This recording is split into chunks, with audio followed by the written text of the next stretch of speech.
Assalamualaikum warahmatullahi wabarakatuh.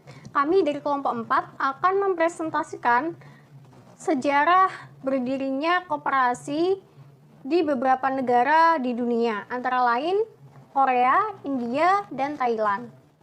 Video ini digunakan untuk memenuhi tugas mata kuliah Koperasi dan Kelembagaan yang diampu oleh Ibu Fevi Nurdiana Wijayanti SPMP. Saya Yulia Maulidia, NIM 19 10 32 10 38. Yang pertama yaitu sejarah koperasi di India. Pada masa penjajahan Inggris, perekonomian masyarakat India sangat sulit untuk meningkat. Hal ini dikarenakan perekonomian di India dikuasai oleh tukang riba dan juga tukang ijon. Kemudian pemerintah kolonial Inggris menetapkan undang-undang tentang koperasi kredit pada tahun 1904 yang dikenal dengan Cooperative Credit Society Act, dan pada tahun 1912 ditetapkanlah Undang-Undang Koperasi Produksi yang dikembangkan dengan koperasi kredit. Selain koperasi kredit dan koperasi produksi, pemerintah kolonial Inggris juga menggalakkan tumbuhnya koperasi konsumsi untuk masyarakat India agar lebih sejahtera. Walaupun koperasi kredit yang dibantu dengan undang-undang tidak terlalu banyak membawa kemajuan.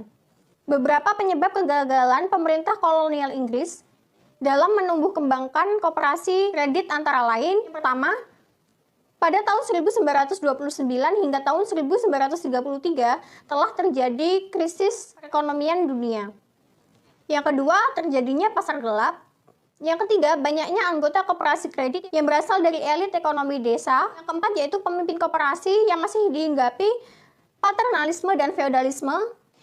Kemudian setelah India merdeka, pemerintah nasional tetap menggerakkan koperasi dengan cepat serta mengusahakan berdirinya bank koperasi di setiap negara bagian. Untuk memperlancar usahanya, bank koperasi tersebut dibantu sepenuhnya oleh bank cadangan di India. Namun, terdapat beberapa koperasi yang sukses di India, seperti Chota Nagpur Cooperative Credit Society yang berada di pedalaman Chota Nagpur, yang anggotanya berasal dari masyarakat tribal di luar golongan Hindi atau yang biasa disebut dengan kalangan adivasif.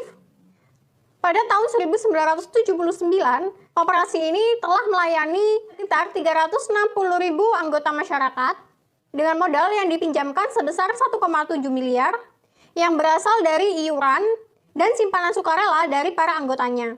Koperasi ini memberikan bunga sebesar 6% dalam setahun dan lebih banyak diberikan dalam bentuk natura, sehingga dapat menghadapi tukang ijon serta tukang riba yang ada di India. Selain itu, koperasi ini juga memberikan beasiswa secara cuma-cuma kepada beberapa anak dari kalangan anggota yang kurang mampu. Assalamualaikum warahmatullahi wabarakatuh. Nama saya Muhammad Anwar Ma'ruf. Di sini saya akan melanjutkan presentasi dari kelompok saya.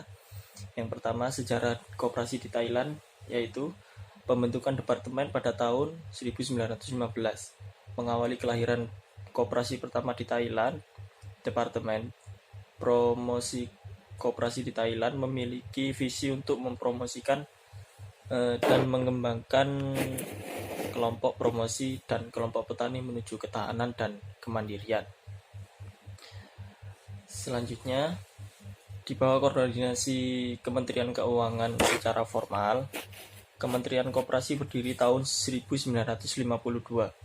Setelah reorganisasi 1963, kementerian ini dihapuskan sebagai pengganti masuk di bawah koordinasi Kementerian Pembangunan Nasional dengan mendirikan divisi baru. Selanjutnya, sistem koperasi Thailand. Koperasi Thailand vertikal diselenggarakan di 3 sistem berjenjang: koperasi primer di tingkat kabupaten, di federasi, provinsi, dan tingkat nasional. Koperasi primer terdiri dari anggota individu, sementara anggota federasi, provinsi, dan nasional adalah koperasi. Semua jenis koperasi di semua tingkatan secara implisit dimiliki menjadi afiliasi Koperasi Liga Thailand. Hingga kini negara Thailand memiliki 7 tipe koperasi, yakni koperasi pertanian, koperasi jasa akomodasi, koperasi perikanan, koperasi simpan pinjam, koperasi konsumsi, koperasi pelayanan, dan koperasi kredit. Masing-masing berotonomi tetapi tetap bermitra saling menguntungkan. Assalamualaikum warahmatullahi wabarakatuh. Saya Rizky Bazar. Nah, di sini saya akan menjelaskan tentang sistem koperasi atau sejarah koperasi yang ada di Korea. Nah, bahwasanya perkembangan koperasi di Korea ini, khususnya koperasi pedesaan, dimulai pada awal abad ke-20. Koperasi simpan pinjam berdiri pada tahun 1967 oleh rakyat pedesaan untuk membantu para petani yang membutuhkan uang untuk membiayai usaha pertaniannya.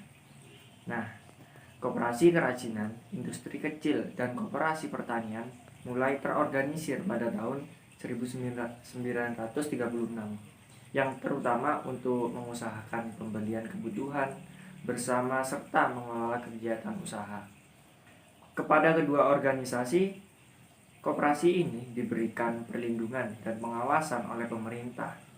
Pada tahun 1956, koperasi simpan pinjam diorganisir menjadi Bank Pertanian Korea, khusus untuk melayani kebutuhan kredit di sektor pertanian.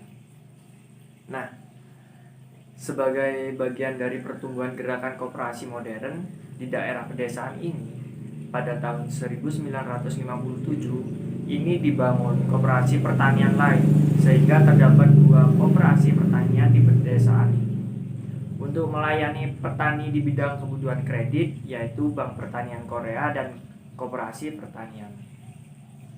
Akan tetapi, timbul persaingan usaha pada kedua koperasi pertanian di daerah ini, menjadikan kerja mereka menjadi kurang efisien. Hal ini mendorong untuk diadakannya koperasi serba usaha yang modern dari kota-kota sampai ke daerah pedesaan. Pada tahun 1961, dalam rangka pelaksanaan Undang-Undang Koperasi Pertanian yang baru, Bank Pertanian Korea dan Koperasi Pertanian digabungkan menjadi satu dengan nama Gabungan Koperasi Pertanian Nasional, Federasi Koperasi Pertanian Nasional atau disingkat NACF. Sejak NACF berdiri, koperasi di Korea maju pesat. Berikut ini perkembangan organisasi dan usaha pelayanan. Dari segi organisasi atau kelembagaan, koperasi pertanian Korsel atau berupaya untuk terus meningkatkan efisiensi melalui restrukturisasi.